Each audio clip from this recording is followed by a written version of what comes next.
now you've amassed 2 million plus communities. So it's a two-part question. The first question is, like, that's a lot of responsibility. You know how they say with a lot of power comes a lot of responsibility, super, Spider-Man or whatever the hell it is. But like, first of all, like, when you put out a message, especially things that have to do with health, like everything that you put out, people are going to dissect it, and sometimes there's different opinions about certain things about health.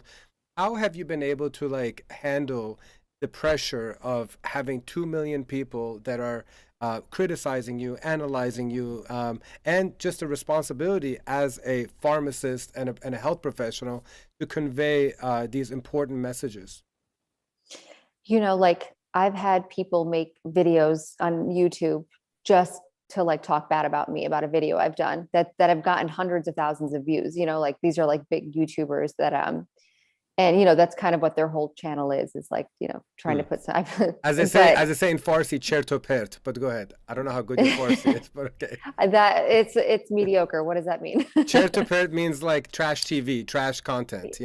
Exactly. I have Clickbait. a pet peeve. If exactly, it's clickbait, and I would never ever create something to put someone else down. Like that's just like it's like I'm focused on myself. Yeah. But it was really hard. Like those were, you feel that because then everyone else starts attacking you, and especially when all you're trying to do is like put out something good into the world. So I think in terms of health and wellness, you have to like I definitely had a lawyer in the beginning like give me all my disclaimers like this is for entertainment purposes only. You have to make sure the advice you're giving people always consult with your own doctor. But one thing that I've done now that's really helped me is like this is what I do. I try to really make it more personal versus like this is what you should do. Hmm. I also don't want to tell anyone what to do. Like this is what works for me, this is what I like. But people, I mean, people are just kind of ready to take their anger out on you or like to call you out on something. So it's definitely a lot.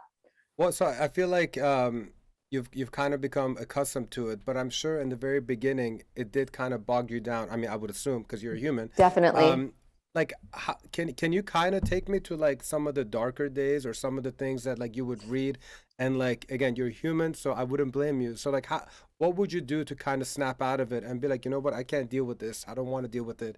I need to get over it. What did you have to go through to kind of combat this criticism, this hate?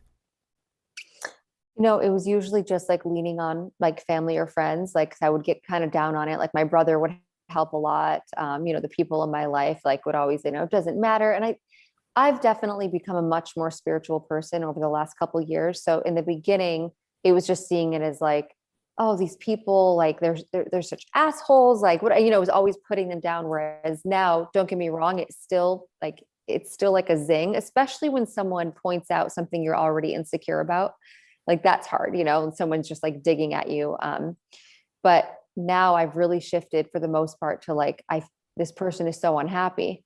Like if someone's really taking time out of their day to focus on you, that's already like, like they obviously aren't that interested in their own lives where they're so focused on something you're doing and then to spew negativity. Like they must have so much sadness and anger and hurt inside. So I try to just kind of, okay, let it be. It's like Empathy. a little zing. Yes. But it rolls off much easier now. It's still hurtful in the moment. I hope to one day get to a point where it doesn't even hurt me, but it Good. definitely still does sometimes. It definitely shouldn't. And honestly, I feel like in comparison, I don't see that much negativity on your pages anyway. So if it's worth anything, like Correct. when you Yeah. compare it, it seems like you have a lot of love, a lot of support from the entire community, and Actually, a lot of appreciators. Yeah.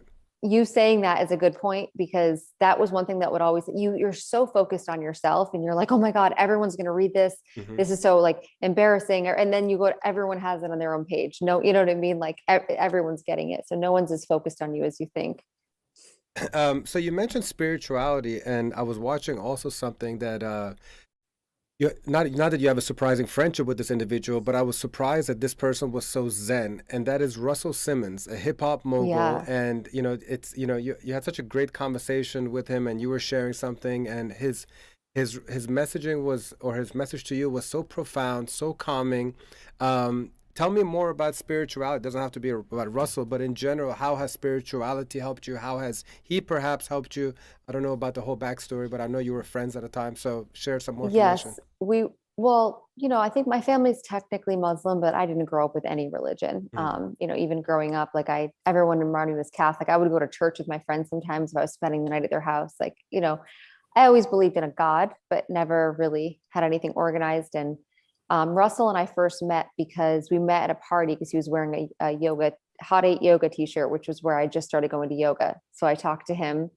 And when someone's older, they've lived so much more life and they've got like a wiseness to them. Hmm. So I was always really like, when he speaks, it's very inspiring, very beautiful, very uplifting. So I always loved to hear his perspective on life. And that's how our friendship started. But in terms of even that, that's even been like years coming. I think even COVID really pushed me more towards it. I actually found Joe Dispenza's work, and do you know anything about I him? don't know. He is really incredible because he talks a lot about energy, but in a very scientific way. So I'm like, I need facts. I need to see the science. I want to see proof for me to believe. I've never really been able to just like follow my intuition on things like that. And I mean, the research team is at UC San Diego. Like this is like real Western medicine, just showing facts about like how, we're more energy than matter, like we're frequency, and just showing like how it medically can affect you. And I think as I like got so fascinated with that, I started studying it more. And I feel like meditation and energy just gives you like a faith in something without having to be religious. Like there's something that's this higher power in the universe, and everything's just has its destiny, and everything is exactly as it should be. So it almost just gives you like a calming, I guess, way to go about life.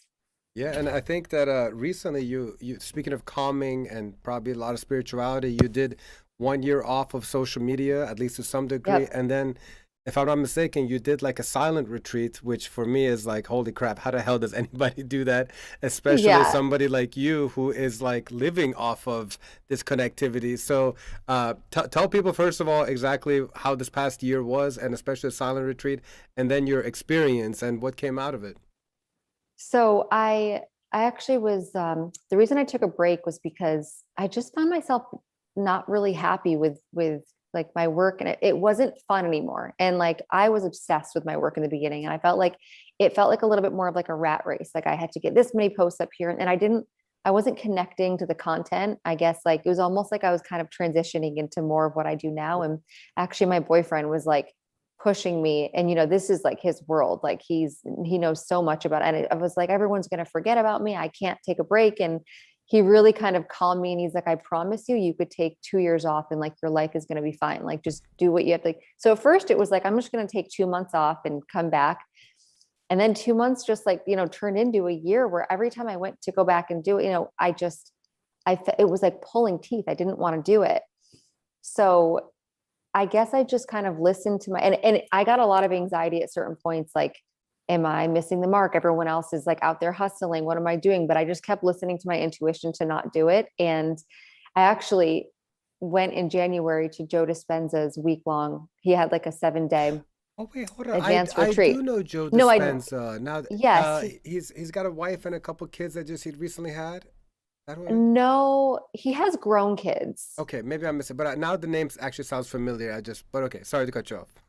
No, it's okay. I went, his week long was much more relaxed than a silent retreat. Like, and after it, I felt like it was almost like this energy opened up in me that had been stuck for so long. I felt this kind of like freedom. I don't know. And I remember just being like, this is what I want to do. I want to, the two girls on my team now, they were moving, they're, my two of my best friends from LA, they were moving to New York. And I was like, I want them to work with me.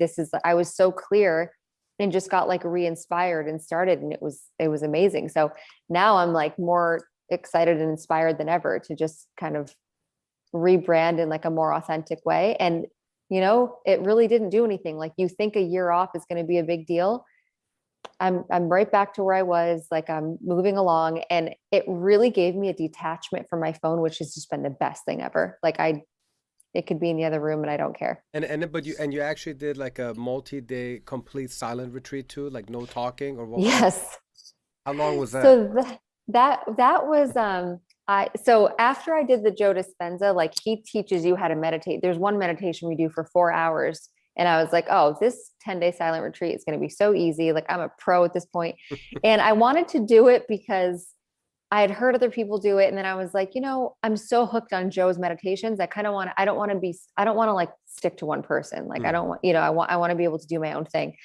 But that one, I'm not going to lie, was really, really hard. I think it wasn't the right choice for me at the time. The silent part was actually really easy because, I mean, the silent part I actually got, I think, some benefit out of because waking up and just having breakfast like by yourself, not looking at, I felt like I was digesting better. It was so peaceful. Like I really liked my breakfast every morning, but I think the environment and being alone and just that part of it was really, really hard. The meditations were hard. It was difficult. I'm not going to lie. How many days was this? I'm very curious about this. 10 days. Holy crap. Okay, so for 10 days, like when you were in your room, did you just talk out loud to yourself just to kind of like, Well, so just, okay, so this is Vipassana, and you actually could talk to the teachers if you had a question. You oh, just couldn't okay. talk to, so like I talked every day for at least 5 or 10 minutes. I'd be like, hey, like I'm feeling this or whatever. So you could talk a little bit. That helped. What was the best thing that you walked away with having done 10 days of this type of silent retreat? I was definitely very clear. There's a new TV show idea that I was going to pitch right before I went on the 10-day. And then when I was there, I thought of a completely new, I'd been wanting to do the show for a year and a half. I was dead set on it. And then in the 10 days, I thought of a completely new show that is like a million times better. And I thought of a lot of different things. Like I just felt like I was very creative. Um, it's actually indirectly really impacted me because I think it was so intense that when I left, I was like, why did I do that to myself?